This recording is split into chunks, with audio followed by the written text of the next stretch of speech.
The drama never dies, it just changes protagonists. And in this episode, we dive headfirst into the most toxic love triangle since the Twilight Saga: Jasmine, Matt, and of course, the eternal ghost of Gino. Yes, because even though Jasmine swears her marriage to Gino is buried, it turns out she still carries the ashes in her purse. Poor Matt, who honestly thinks he can win her over with horse-drawn carriages and romantic getaways. The guy tries harder than a student in a math exam, but Jasmine is still obsessed with her ex's bald head. And I'm not the one saying it, she does every single time she opens her mouth. But before we go any further, friends, consider subscribing to support this little channel. Remember, subscribing is free, watching the videos is free, and with just one simple click, you'd be helping me a lot. Plus, it lets me know that the content I put together with so much love and with plenty of juicy gossip is something you enjoy just as much as I enjoy sharing it. Matt pulls out a date plan straight out of a Hallmark movie. Horses, flowers, invisible violins, and Jasmine, instead of thanking him, blurts out, "Wow, so weird that Gino never brought me here." Yes, amiga, very weird, especially since the poor guy already flew you around half the planet. But of course, no drama means no Jasmine. She's the kind of person who, even if you gave her a diamond, would ask if there wasn't a bigger one. The whole scene becomes tragicomedy. Matt leaning in for a kiss, Jasmine talking about Gino, Matt taking off her wedding rings like they're handcuffs from the past, Jasmine staring at the horizon with a, "Maybe I'll regret this" look. The guy begs, "Let me prove to you that I can make you happy." And she hits him back with her trademark brutal honesty. "I don't know how to let go of the past." Translation: "Yes, I like you, but Gino still lives rent-free in my head." And here's the twisted detail. Jasmine has already spent more time living with Matt than she ever did with Gino, but in her mind, Gino is still the great lost love. The same Gino who, let's be real, treated her like a spoiled queen but has since moved on, happy and far away from this circus. Meanwhile, Matt is still building castles in the air, convinced that one day, Jasmine will stop saying Gino. But if she's dropping her ex's name in the middle of a romantic date, imagine what she'll do on their anniversary. That's not love, my friends. That's contract-grade masochism. The cherry on top is Jasmine's confessionals, where she drops lines that sound like sitcom punchlines. "Matt is good, but Gino knows me better." Of course he does. After ruining his vacations, dragging him across the world, and turning every outing into a fight, how could he not know you better? If patience were a degree, Gino would have a PhD. And then there's Matt, smiling like he didn't hear a word.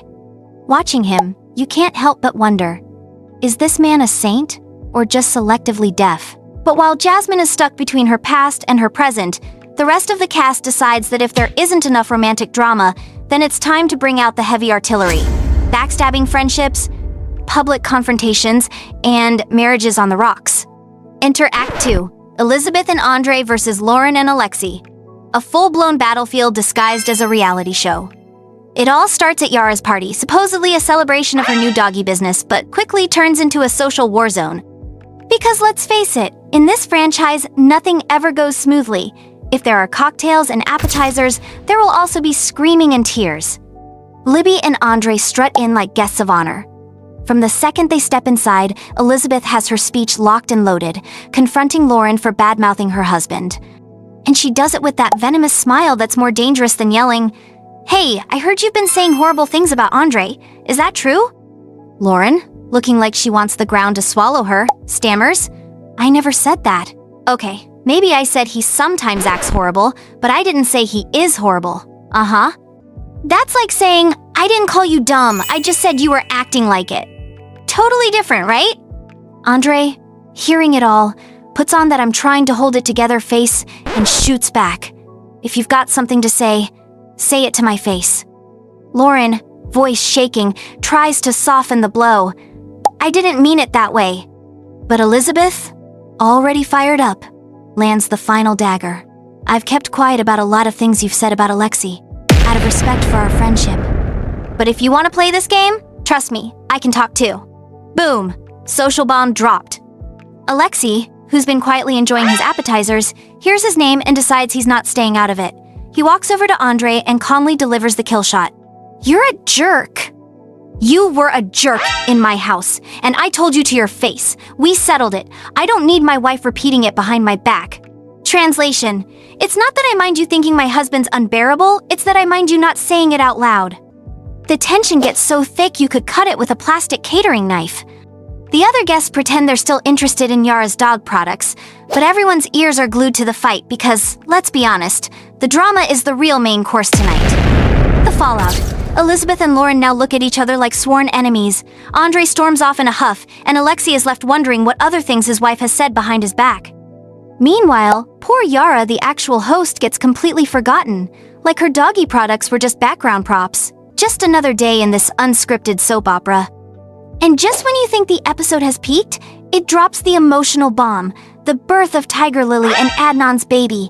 A cocktail of tenderness, sweat, and religious tension. The delivery room is chaos. Doctors rushing, Tiger Lily breathing like a steam engine, Adnan gripping her hand and sweating buckets. And then, there he is. Baby Zayn, crying with the force of someone who already knows he's been born into family drama. It's a beautiful scene. Adnan tearing up, Tiger Lily smiling through exhaustion, both cradling their son. For a moment, it feels like all the chaos disappears. Adnan whispers through sobs. Now I understand what women go through, and I appreciate my wife even more. And we're all like, wow, finally, a decent comment. But of course, peace never lasts long here. After the first hugs, Adnan takes the baby and begins whispering prayers into his ear, following his religious tradition. Tiger Lily watches with tenderness and even respect, but inside, she knows she's not giving in to conversion. She lets him do it because she knows how much it means to him, but her inner voice is clear. This changes nothing. My faith, my choice. The scene becomes the perfect reflection of their relationship. Love and tenderness on the surface, irreconcilable differences underneath. The baby is now a bridge, but also a potential battlefield. Adnan smiles, convinced she'll change her mind someday, while Tiger Lily strokes her son, thinking, my faith, my decisions. So we end this episode with a deliciously cruel reminder. In this universe, happiness is never free. Every hug hides a clause, every smile is the prelude to another fight, and every kiss carries the weight of an upcoming scandal. And if you think this was too much, just wait for the next episode. Because in this world, nobody knows how to live without drama. And that's it for today, my dear gossip lovers. Now it's your turn. Drop your thoughts in the comments. Is Jasmine living a Turkish soap opera or just reading the wrong script? Do broken friendships get fixed with coffee or with a lawyer? And hey, if you enjoyed this little trip into other people's chaos, don't be shy. Hit like, subscribe, and ring the bell, because here we serve fresh drama faster than pizza delivery. And remember, if you don't comment, I'm just talking to myself. And that would be the saddest reality show of all.